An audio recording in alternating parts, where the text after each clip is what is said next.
मुख्यमंत्री अशोक गहलोत मीडिया से मुखातिब हो रहे हैं।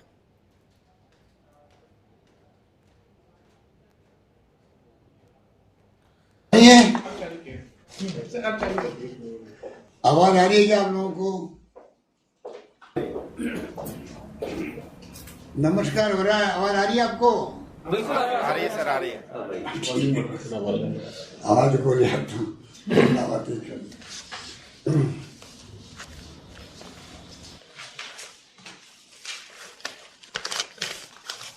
उनके क्षेत्र में है एमएलए के, ये मेंशन नहीं है। स्वास्थ्य सेवा में जो 2 साल का माइक ऐसा है ना, वो कमेटी बिहार से मैनेजमेंट एक्ट 2005 अपन का नाम दे रहे हैं।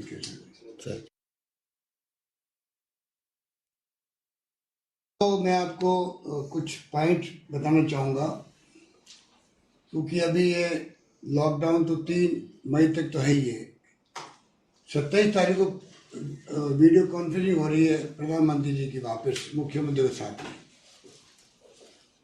तब क्या रूपरेखा बनती है 3 तारीख के बाद वाली, वो आपको उस वक्त बताएंगे।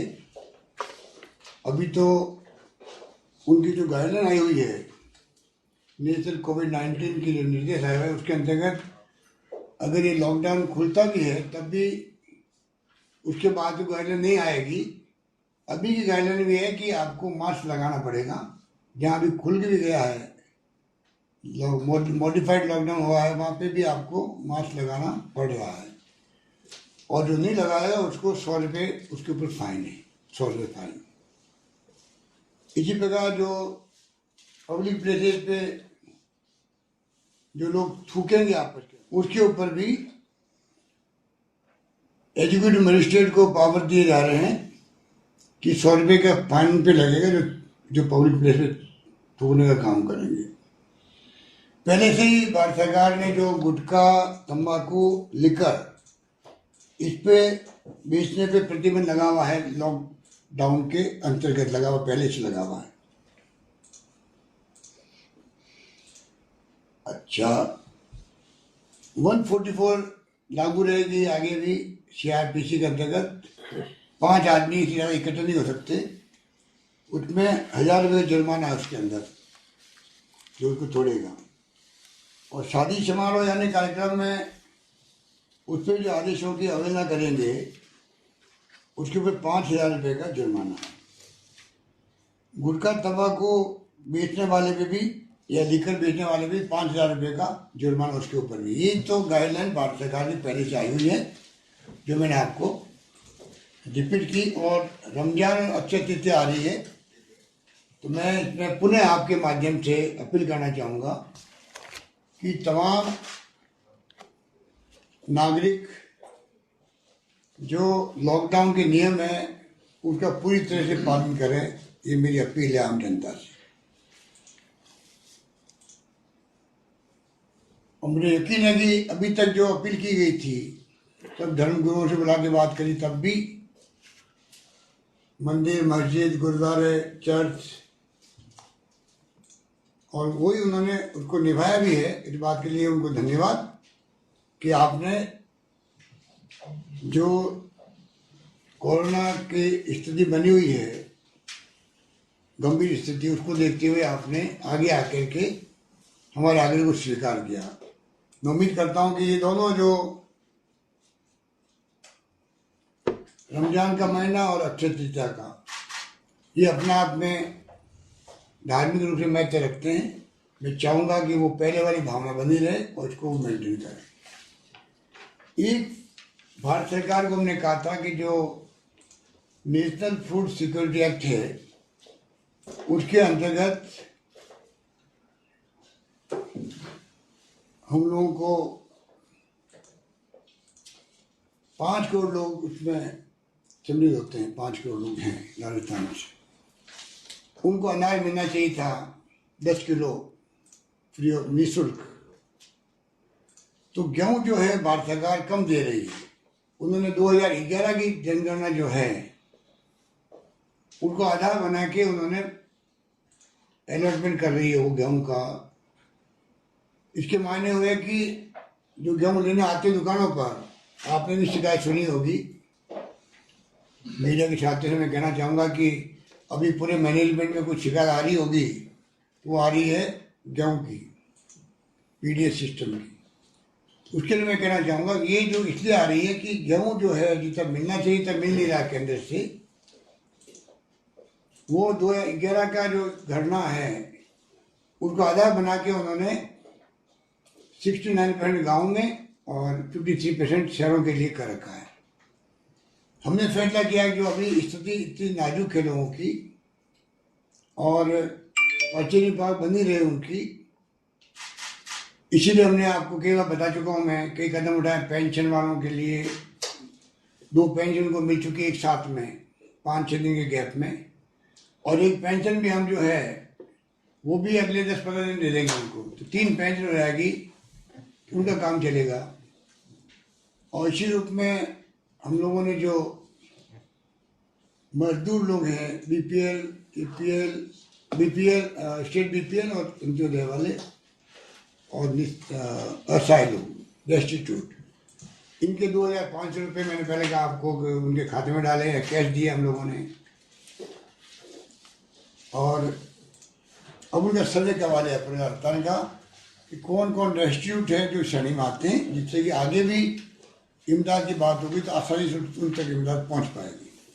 अभी हमने फैसला किया कि कम से कम मई महीने के अंदर, भारत सरकार एग्री नहीं कर रही है देने के लिए, लोग बराबर उनको पत्र लिख रहे हैं, निवेदन कर रहे हैं, आग्रह कर रहे हैं। अभी बीसी होगी 27 तारीख, तो मैं इस मामले को उठाऊंगा, मजदूरों के मामले को भी, उनको अविलंब रवाना करना चाहिए, बाहर के लोगों को भी, और राजनीतिक प्रवासियों को अविलंब यहाँ आने की छूट देनी चाहिए। ये हमारा 27 तारीख का एजेंडा होगा हमारी तरफ से। उसमें मुख्य बात होगी प्रवासी राजस्थानियों की और मजदूरों के आने जाने की बात भी होगी।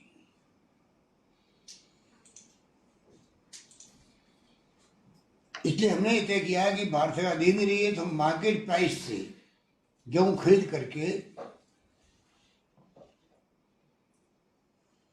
पूरे 5 करोड़ लोगों को फ्री निःशुल्क गेहूं मिलेगा, 10 किलो गेहूं उनको मिलेगा जो वंचित रह रहे थे बार बार।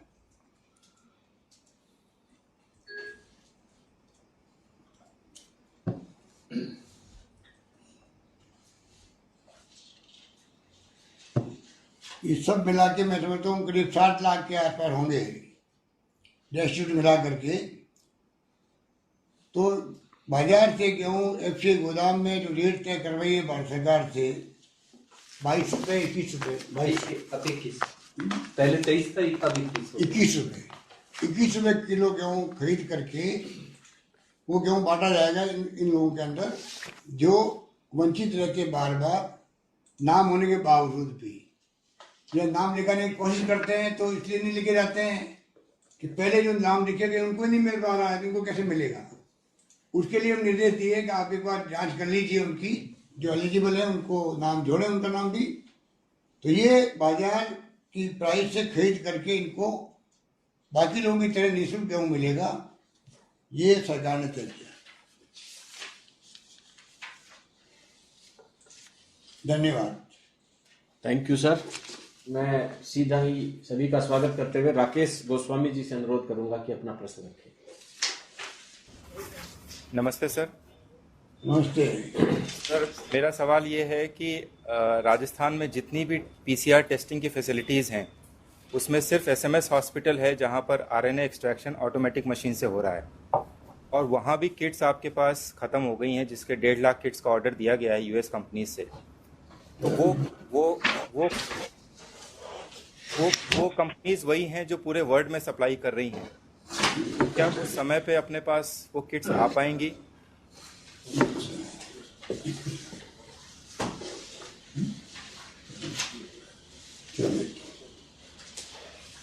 क्या वो समय पे किट्स राजस्थान को मिल पाएंगी, और अगर नहीं मिल पाएंगी तो फिर कैसे? क्योंकि कल रात तक भी पेंडेंसी 5000 सैंपल्स की थी। कैसे हम जो पीसीआर टेस्ट हैं वो भी कैसे कर पाएंगे अगर वो किट सामने नहीं आएंगे?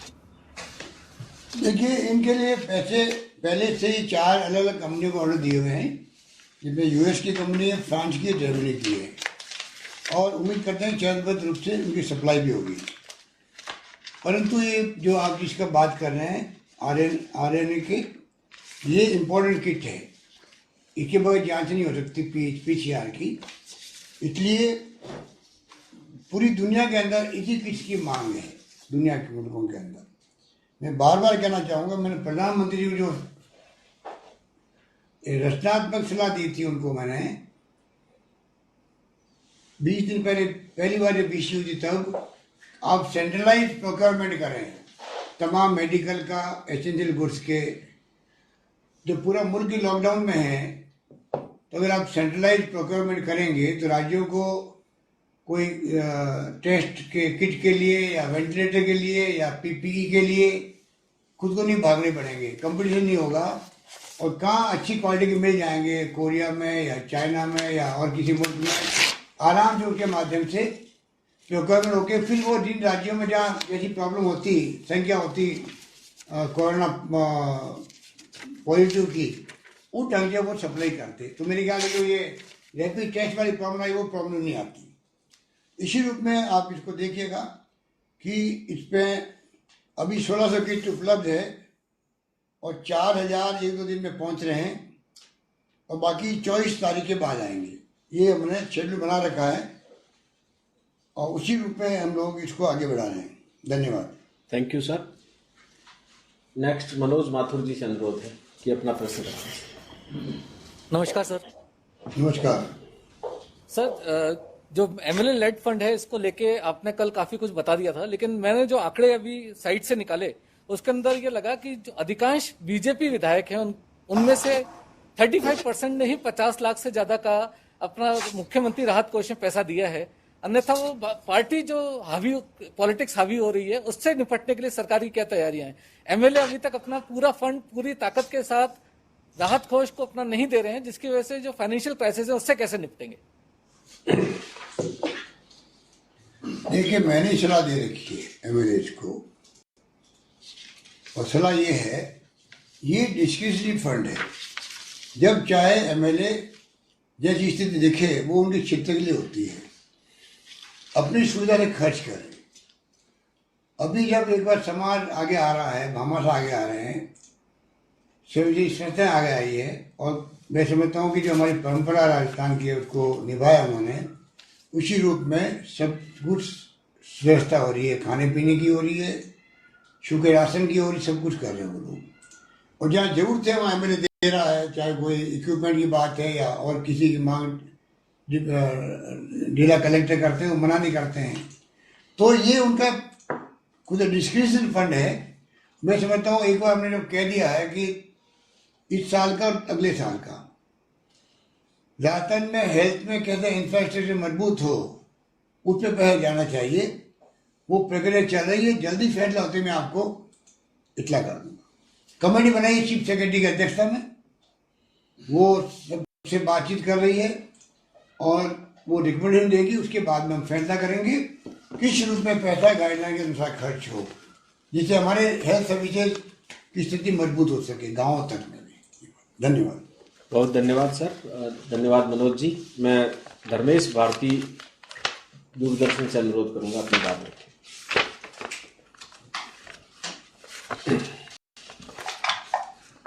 आवाज नहीं आ रही। माइक ऑन कर लीजिए धर्मेश जी, माइक ऑन कर लीजिए।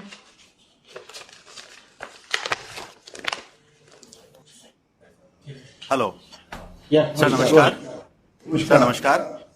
नमस्कार। मेरा प्रश्न यह है कि जो मॉडिफाइड लॉकडाउन आपने किया है, उसमें व्यापारी हैं और जो मजदूर हैं, क्या दिक्कत वो महसूस कर रहे हैं, और उसमें और बेटर किया जा सकता है? इसको लेके कोई असेसमेंट या इसको लेके कोई किसी प्रकार की जानकारी सरकार अपनी तरफ से प्राप्त करने की कोशिश कर रही है? क्या कर रही है? मॉडिफाइड लॉकडाउन उससे आता जी दिक्कत आ रही है व्यापारी। अभी तो कोई दिक्कत नहीं आ रही है, इक्का दुक्का कोई दिक्कत है तो जिला प्रशासन को इतला कर देते हैं। मोटे रूप में बहुत संतुष्ट लोग हैं और काफ़ी बड़ी तादाद में इकाइयाँ खुल रही है। जितनी अपेक्षा थी उससे ज़्यादा इकाइयाँ खुल रही है, और जिलों में बड़ी बड़ी इकाई लगी हुई है, वो खुलने लग गई है। ये शुभ संकेत है। और जो सरकार उम्मीद कर रही थी, अपेक्षा कर रही थी, उससे ज़्यादा अच्छे ढंग से मॉडिफाइड लॉकडाउन लागू हो रहा है। धन्यवाद। Thank you sir. मैं विनोद मित्तल जी दैनिक भास्कर से अनुरोध करता हूँ कि अपनी बात रखें।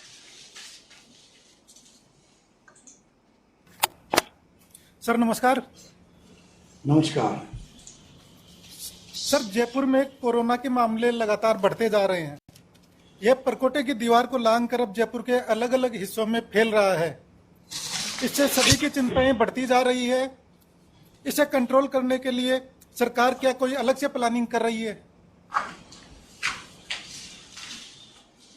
देखिए, एक बात तो सबको दिमाग में रखनी चाहिए पूरे प्रदेश के अंदर कि जब कोरोना ने धमकी दे दी है, चैलेंज कर दिया है मानवता को पूरे विश्व के अंदर, दुनिया की बड़ी बड़ी शक्तियाँ जो विकसित राष्ट्र के रूप में भी है वो हिल चुकी है, हिल रही है। उसके अंदर हिंदुस्तान के अंदर सब राज्य सरकार अपना अपना काम कर रही है और सबकी प्रायोरिटी है कैसे ज़िंदगी बचे आदमी की। उसके अंदर कुछ लोग ऐसे जो गलतफहमी पैदा करते रहते हैं, अफवाहें फैलाते रहते हैं। आम जनता को उससे बचना चाहिए। जब जिंदगी खुद दांव पे लगी हुई है तो क्या तो हिंदू, क्या मुसलमान, क्या सिख, क्या ईसाई, सवाल तो जिंदगी बचाने का है। लोगों को गलतफहमी होती है साहब कि मुस्लिम एरिया में ज़्यादा केसेस आ गए हैं और वहाँ पे कर्फ्यू में पूरी तरह उसको पाबंदी किया गया है, लोग फिर रहे हैं, कुछ अफवाहें चलती रहती है। ये अफवाह खाली जयपुर की बात नहीं कर रहा हूँ, आपको पूरे राजस्थान की बात कर रहा हूँ। इन अफवाहों पे ध्यान नहीं देना चाहिए। सरकार का एक ही मकसद है जीवन कैसे बचे। और जब मॉडल हमने खुद ने बनाया है भीलवाड़ा का, जिसमें उसका नाम यही है किस प्रकार हम लोग रूथलेसली एक्ट करें। जब पूरा मॉडल आपका पूरी देश में, पूरी दुनिया में वो विख्यात हुआ है इसी नाम से, रूथलेस कंटेनमेंट, तो क्या कोई सरकार अफोर्ड कर सकती है कि आप किसी को कोई धर्म के नाम पे छूट दे दो किसी खुश करने के लिए? ऐसे ऐसे लोग हैं जो धर्म के नाम पर कौम के लिए छूट दे रखी है सरकार ने मुसलमान लोगों को, और वो फैला रहे हैं, कोरोना फैला रहे हैं। इससे घटिया बातें कुछ हो नहीं सकती। हमने डीजी पुलिस को निर्देश दे रखे हैं कि सामने कोई भी आए, किसी धर्म का हो, जाति का हो, उम्र का हो, अगर वो कर्फ्यू तोड़ता है, नियमों की पालना नहीं करता है, तो सबके साथ में एक सा व्यवहार होना चाहिए। ये भावना नहीं रखेंगे तो हम कभी भी जीवन नहीं बचा पाएंगे। हमारा सरकार का मकसद है राजस्थान में लोगों का जीवन बचे और पहले की तरह जिंदगी वापस शुरू हो, जैसा कि वुहान में हुआ है चाइना में, जहाँ पर 80 दिन का लगभग 79 डेज का लॉकडाउन रहा था वहाँ पर। ये नहीं भूलना चाहिए 79 डेज का मतलब 2.5 महीने से ज़्यादा। अब समझ गए? समझे नहीं समझे आप? अभी 3 तारीख है, पता नहीं और आगे बढ़ सकता है ये। वहाँ नॉर्मल जिंदगी, मॉल, सिनेमा हॉल, थिएटर सब खुलने लग गए वुहान के अंदर, चाइना में। पर 79 दिन की तपस्या की उन लोगों ने। तो ये जो अफवाह फैलाने वाले लोग हैं उनको मैं कहना चाहूँगा, थोड़ा दुनिया में क्या हो रहा है उसको जरा ध्यान दे। जिंदगी भर अफवाह फैलाई उन लोगों ने, कृपा करके अभी जीवन दांव पे लगा हुआ है, अभी वो बाज आए अफवाह फैलाने से। हमारे लिए हिंदू मुस्लिम कोई मायने नहीं रखता है, हमारे मायने रखता है इंसान जो है वो बचना चाहिए, उसकी जिंदगी बचनी चाहिए बस। धन्यवाद। Thank you sir. मैं अब पत्रिका से समीर शर्मा जी से अनुरोध करता हूं कि अपना प्रश्न रखें। नमस्कार सर। नमस्कार सर, आप राहत पैकेज के लिए पीएम साहब को भी बता चुके हैं और श्रमिकों की और प्रवासी राजस्थानियों की समस्या भी आप अमित शाह जी से भी कह चुके हैं और अभी तक जवाब नहीं आया। तो क्या सर ये रवैया केंद्र सरकार का आपकी नज़र में उचित है और क्या ये भेदभाव की राजनीति मानते हैं आप इसको? देखिए, पूरे राष्ट्रव्यापी ये समस्या है, उचित रूप में हमने उसको उठाया है और मैं उम्मीद करता हूँ, अभी भी मेरे को उम्मीद है कि ये संकट अवश्य फीडबैक दे रहा होगा केंद्र को भी, राज्यों की तरह, क्योंकि श्रमिकों की समस्या अपना बड़ी समस्या बन गई है। और हमने भी अपने तरीके से कमी नहीं रखी है। अभी 27 तारीख को विषय होगी, मैं उम्मीद करता हूँ उसके पहले ही फैसला हो जाएगा, वरना 27 तारीख को और हम इसको प्रमुखता से उठाएंगे कि कैसे मजदूर हैं, छोटे दुकानदार हैं या कोई नौकरी करते हैं दुकानों पर या दुकानों के मालिक हैं साउथ के अंदर, नॉर्थ ईस्ट के अंदर, कैसे आना चाहिए उसको छूट मिले। ये हमारा मुख्य एजेंडा होगा इकोनॉमिक एजेंडे के साथ में। इसलिए आप निश्चिंत रहें कि इसमें कोई फैसला जरूर होगा, हमें निराश नहीं होना चाहिए। धन्यवाद। Thank you sir. धन्यवाद समीर जी। मैं अब नवज्योति से LL शर्मा जी से अनुरोध करूंगा कि कृपया अपना प्रश्न रखें। नमस्कार साहब। नमस्कार। मेरा सवाल जयपुर शहर से जुड़ा हुआ है। सवाल यह है कि जयपुर शहर में रोजाना कोरोना से पहले करीब 20,000 OPD रही है। भंडार में क्या करना बताइए। करीब 20,000 की OPD रही है जयपुर शहर में कोरोना से पहले। अकेले SMS में 10,000 आते थे, उसके बाद में IPD अलग हुआ करती थी। अब कोरोना के बाद में सारे सरकारी अस्पताल जो है वो सिर्फ कोरोना के लिए आरक्षित कर दिए गए।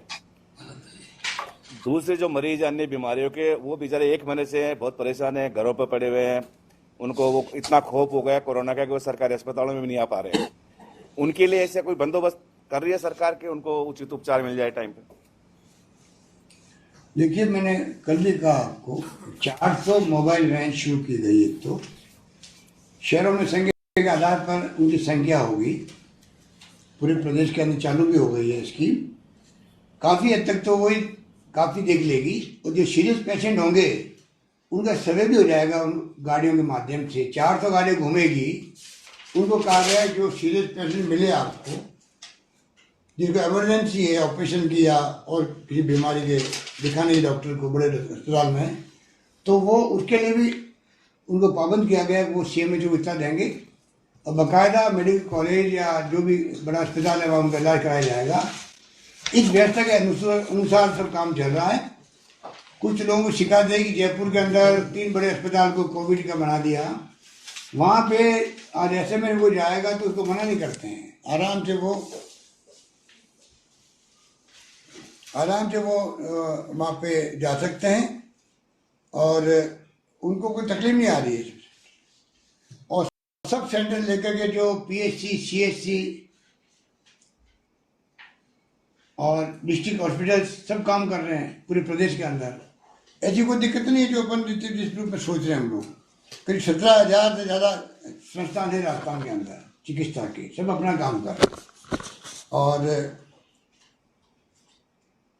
जो शिकायत मैंने सुनी यहाँ पर बड़े नेताओं से भी, उनको मैंने समझाया कि इस प्रकार से अगर सोच रखेंगे हम लोग, हमारे मोहल्ले के अस्पताल में आ गया है, उससे काम नहीं चलेगा। सबको एक दूसरे को सेव करना पड़ेगा और जो डिस्टेंस मेंटेन करेगा, जो नियम पालन करेगा, उसको कोई कोरोना को डर नहीं होना चाहिए। ये भावना सब में कॉन्फिडेंस होना चाहिए। धन्यवाद। Thank you sir. मैं अब UNI से सुरेश पारिक जी से अनुरोध करूंगा कि अपना प्रश्न रखें। नमस्कार सर। नमस्कार सर, ये कोरोना वॉरियर्स के साथ मारपीट और दुर्व्यवहार की खबरें आ रही है और इन हमलों को रोकने के लिए सख्त कानून भी बन रहे हैं अभी, लेकिन कहीं ऐसा लग रहा है जो राजनेता या स्वयंसेवी संगठन राहत सामग्री बांटने में तो बढ़ चढ़ के भाग ले रहे हैं, लेकिन अफवाहें रोकने में या इस तरीके के हमले रोकने के लिए समझाने में उनकी कोई भूमिका नजर नहीं आ रही। तो क्या आपको लग रहा है कि राजनेता या NGO इसमें थोड़ा कमी महसूस कर रहे हैं इनकी?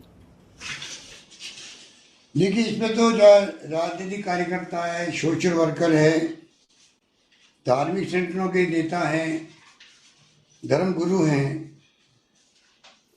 सब मिलके तो हमने शुरुआत करी थी। कोरोना के जंग की लड़ाई लड़ने का जब संकल्प लिया था तो आप सबको मीडिया के साथियों को मालूम है कि हमने अलग अलग मीटिंग बुला करके, जिसमें सोशल एक्टिविस्ट भी थे, जिसमें धार्मिक संगठनों के धर्मगुरु भी थे, राजनीतिक पार्टियों के नेताओं को बुलाया गया, सबको इन्वॉल्व करके राजस्थान में ये लड़ाई लड़ी जा रही है। ये काम जो आपने कहा ये अनफॉर्चुनेट है, सरकार इसमें बहुत सख्त है। अभी तक 275 लोगों को गिरफ्तार किया गया है, इसे बख्शा नहीं जाएगा और सबको समझ में आनी चाहिए। आज भारत सरकार ने जो नया कानून अध्यादेश लाए हैं उसे और लोग समझ जाएंगे। धन्यवाद। Thank you sir. मैं अर्चना शर्मा जी IANS से अनुरोध करूंगा कि अपना प्रश्न रखें। नमस्कार सर। नमस्कार।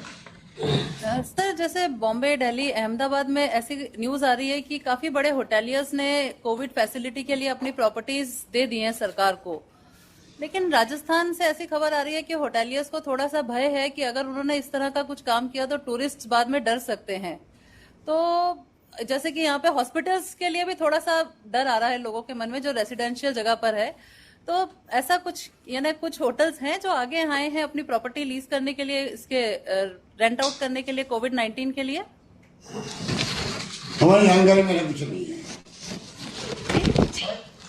कोई जानकारी में ऐसा कुछ नहीं है, ना किसी ने मांग करी है और ये कोई इश्यू भी नहीं है। इश्यू तो ये है कि पर्यटन उद्योग जो है वो बहुत बड़ा धक्का लगा उसको, उद्योग को। ये तो आपको मालूम है, दुनिया भर में धक्का लग रहा है।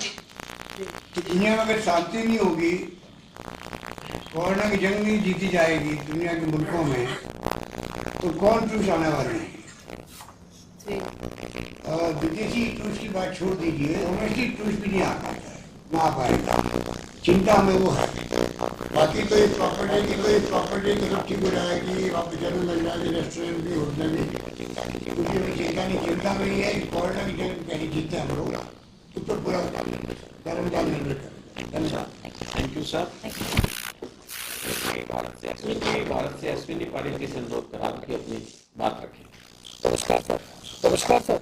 नमस्कार नमस्कार। मेरा सवाल परिवारों से जुड़ा हुआ है। राशन सामग्री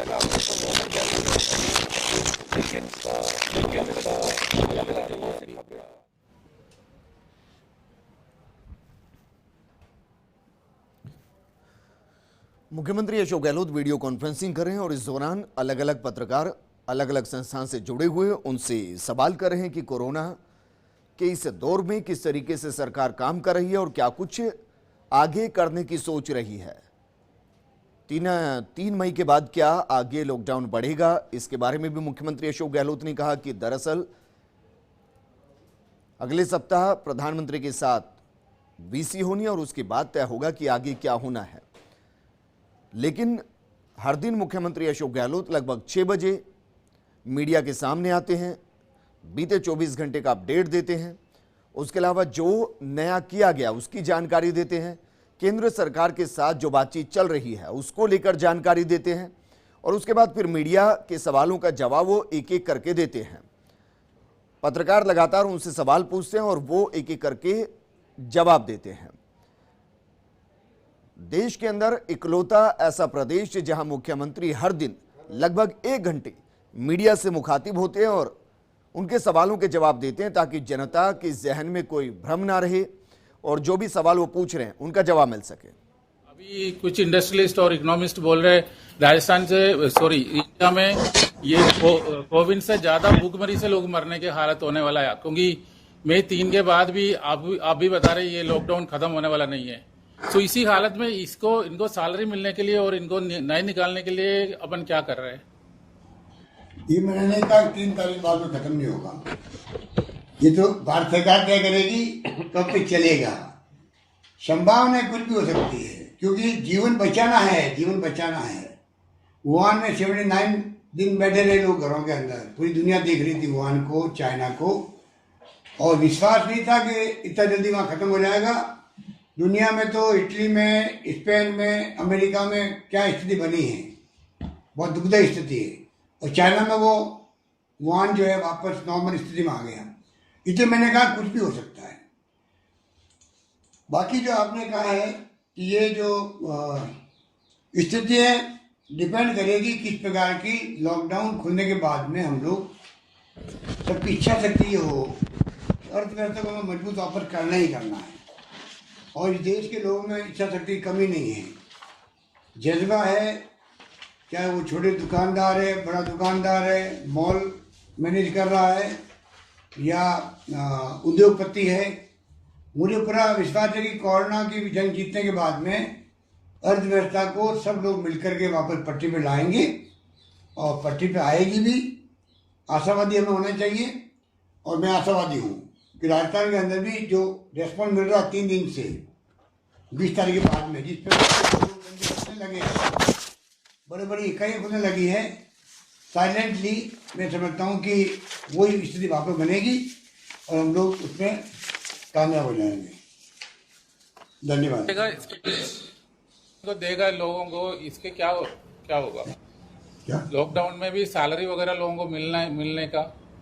ये मैंने पहले भी कहा आपको कि भारत सरकार को चाहिए कि मजदूर की सैलरी तो सुनिश्चित हो ही हो, चाहे वो उद्योगपति दे या उनके लिए कोई स्कीम आए, क्योंकि भारत सरकार ने कह दिया कि आप सबको सैलरी देंगे। और जो जानकारी मिल रही है उसमें लग रहा है कि जिनकी स्थिति देने की है वो लोग दे रहे हैं। कई लोग स्थिति है ही नहीं, खुद की स्थिति खराब है, बैंकों के लोन चढ़े हुए हैं, मुसीबत में है, वो देने से आनाकानी कर रहे हैं या दे नहीं पा रहे हैं। तो कोई ऐसी स्कीम बननी चाहिए भारत सरकार की, कोई पैकेज लाना चाहिए जिससे कि मजदूर, जिसके लिए सबने, भारत सरकार हो या राज्य सरकारें हों, सबने एक स्वर में कहा था कि मजदूर की कोई गलती नहीं है, मजबूरी में उसको घर बैठना पड़ा है। तो जो आदमी जहाँ काम कर रहा है, नौकर है या मजदूर है या कोई लगा हुआ है काम में, उसकी जिम्मेवारी बनती है दुकानदार की या इंडस्ट्रियलिस्ट की, वो उसको निकाले नहीं, रोजगार दे। इवन किराए के मकान में निकालने का गाइडलाइन आई हुई है। तो जब इतना हमने फैसले किए हैं तो इसके लिए कोई पैकेज आना चाहिए, पर मजदूर को मजदूरी मिलनी चाहिए। वरना अगर हमने नहीं संभाला, और भारत सरकार इन्वॉल्वमेंट कर रही मुख्यमंत्रियों की अच्छी बात है। पहले जब डिक्लेयर किया था लॉकडाउन रात को 8 बजे 4 घंटे के नोटिस पर, जबकि हवाई जहाज और रेलगाड़ियों को पहले आपने टाइम दिया था 5 दिन का, तब हवाई सेवाएं बंद हुई थी। तो कम से कम लोग आ गए, चले गए, दुनिया के मुल्कों से भी लोगों को लाया गया चार्टर प्लेन से। तो लॉकडाउन के वक्त में भी अगर समय मिलता सबको, 5 दिन पहले मोदी जी कहते कि 5 दिन के बाद में लॉकडाउन रहेगा देश, तो यार मजदूरों की समस्या नहीं आती, अन्य समस्या पैदा नहीं होती। कोरोना से तो एक मुसीबत है ही है, उससे तो मरने के बचाने के लिए आप हम सब लोग लगे हुए हैं। और अगर अर्थव्यवस्था बिगड़ गई पूरी तरह से, और अगर सोशल सिक्योरिटी नहीं मिली मजदूरों को, गरीब आदमियों को, डेस्टिट्यूट लोगों को, तो कई लोग भूख से मर सकते हैं। तो हमने तय किया कि भूख से कोई नहीं सोए, राजस्थान के अंदर भूखा कोई नहीं सोएगा। ये हमारी जो सबकी संकल्प शक्ति है, आप सबकी, प्रदेशवासियों की, मैं समझता हूँ इतने दिन निकले हैं उसमें हम लोग कामयाब रहे। राजस्थान में आज ये शिकायत नहीं आ रही कि कोई किसी को खाना नहीं मिल रहा है। इक्का दुक्का शिकायत हो सकती है, वो ठीक भी हो जाती है, पर ये अर्थव्यवस्था मजबूत होना भी बहुत आवश्यक है। धन्यवाद।